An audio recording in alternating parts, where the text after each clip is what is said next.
What is up everyone, my name is Stoody and I'd like to welcome you all back to another video. And yep, it's another rant, which I don't want to do too often, but unfortunately things happen and you gotta rant about it. And it happens very often these days. So you guys know it's obvious that there is match fixing in the AFL, but for those of you who don't know, there is also match fixing in the BBL. And it's been going on for at least 6 years. Not every single match is rigged, but they do rig matches every now and then. Now, the Brisbane Heat versus Sydney Thunder match last night was rigged. And let me tell you guys why. Now, the BBL have always concentrated on making sure all the New South Wales teams win. You notice that all the international players, like most of them, are from New South Wales. They're playing in the Australian team. And second up, it's probably, Queensland, because you notice how the Heat always have a heap of players missing. It's because they're always on international duty. And then you'll get a few from, I guess, WA, Victoria and all of that. But more than half of the Australian team is usually made up of New South Wales people. And that's why the Cricket Australia like to rig matches to make sure New South Wales teams in the domestic leagues go well. And last night was the prime example of that. Sydney Thunder, obviously they're a New South Wales team and they're struggling. Well, they were struggling, they got bowled out for 15, but they are a talented team that should not be getting bowled out for 15 against one of the least talented teams in the league, the Strikers. But the problem is that last night they had to cheat to win. Well, not just them, the umpires, because obviously they would have begged for a new ball and all that. So for those of you who don't know, the game was at Metricon Stadium and there was some light rain. Not enough to, for the players to have to go off the ground. But a little bit of light rain and the bowlers were having trouble gripping the ball. And that's why later in the innings, the two teams that were batting were able to go off, scored a lot of runs later in the innings. It was hard to bat early, but later on it was very easy. The Thunder end up scoring 183 or something like that. They started very slowly, but they kept wickets in hand, and the Heat players towards the end, especially Swepson, they couldn't grip the ball, which has caused them to bowl a lot of bad balls, not because of lack of talent or whatever, but because they just simply couldn't grip the ball. And the umpires, they didn't change the ball during the Heat bowling innings, right? So you'd think the same would go for the Thunder innings when they're bowling. So the Heat go into bat, they lose plenty of wickets as they always do. They've been doing that for years.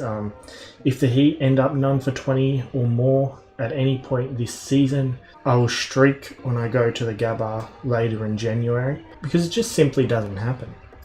But anyway, Munro was out there absolutely dominating. He was absolutely slaughtering the Thunder. Now, the Heat, they were losing wickets, but they were keeping the run rate pretty high. Something the Thunder couldn't do in the first, say, 13 overs of their innings.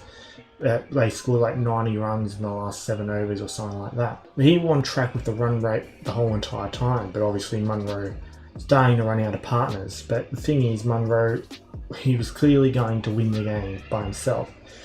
So we get to the last over. The Heat need 14 to win off of 6 balls. What happens is that the Thunder, just like the Heat, were having trouble gripping the ball. But when the Heat were bowling, they just had to suck it up.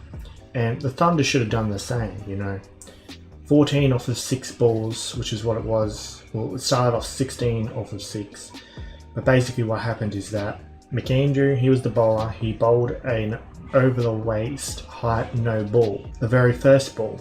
And I think it was Nisa that was batting, he hit a single. So that went to 14 off of 6. The next ball was a free hit. Actually, Nisa was the one who faced the free hit. It was Munro that hit the single. So Nisa, he tried to smash it for 6, but it was a shank and he hit a single and it put Munro on strike. So there's 5 balls to go. The Heat need 13. Munro was on 98 at the time. off of like 40 something balls, dominating, and it was definitely looking like Munro was going to win the game for the Heat. So the umpires decided to change the ball 19.1 overs into the Heat's batting innings, which is bullshit because they didn't do that when the Heat were bowling. And the only reason why they did that is because Cricket Australia obviously were shitting themselves, knowing that the Thunder were going to get another loss. So all of a sudden, McAndrew had a dry ball in the last over, which is something Brisbane Heat didn't have in their later overs, which is the only reason why the Thunder got such a high score. There's no way they get to 180 if it wasn't for the Heat bowlers not being able to grip the ball. So obviously McAndrew is able to grip the ball and he's able to bowl a good ball because the ball was completely dry. So what happens is that obviously with 13 runs needed off the last 5 balls, Munro goes for it. And because McAndrew was able to bowl a good ball, because of the fact that the ball was dry, Munro couldn't get a hold of it and he ends up getting caught. So not only was Colin Munro robbed a century, but the Brisbane Heat were also robbed the win.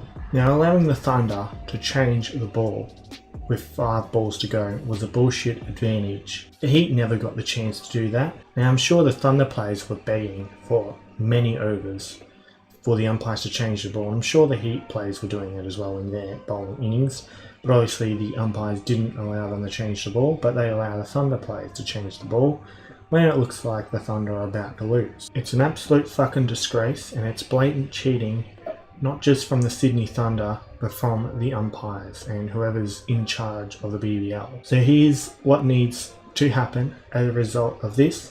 First off, whoever the fuck the CEO of the BBL is, they need to be sacked immediately. Not only that, these following umpires also need to be sacked.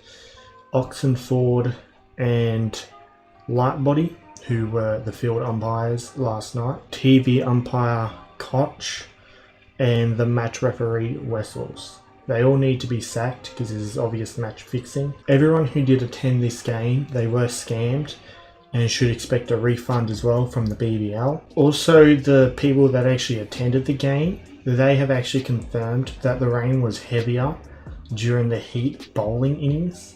So not only that, so the Heat actually had it a lot tougher because they had to deal with more rain than the Thunder did. So that in itself is another bullshit advantage. But anyway, I think I've covered everything here. Now, I'd like to thank you all for watching this video. Please be sure to subscribe for more content like this. And be sure to share this video to all your friends, everyone you know. And please help me raise awareness and show the whole world that the Big Bash League is rigged. Be sure to click the thumbs up button and leave a like on this video. Be sure to join my Discord server. It is called Australian Sports Community. Link to that will be in the description. And also be sure to follow me on my other social media accounts. I have Instagram, Twitter and TikTok. They're all called Stoody YT and links to all those will be in the description. I hope you all had a good day and I'll see you all in the next video.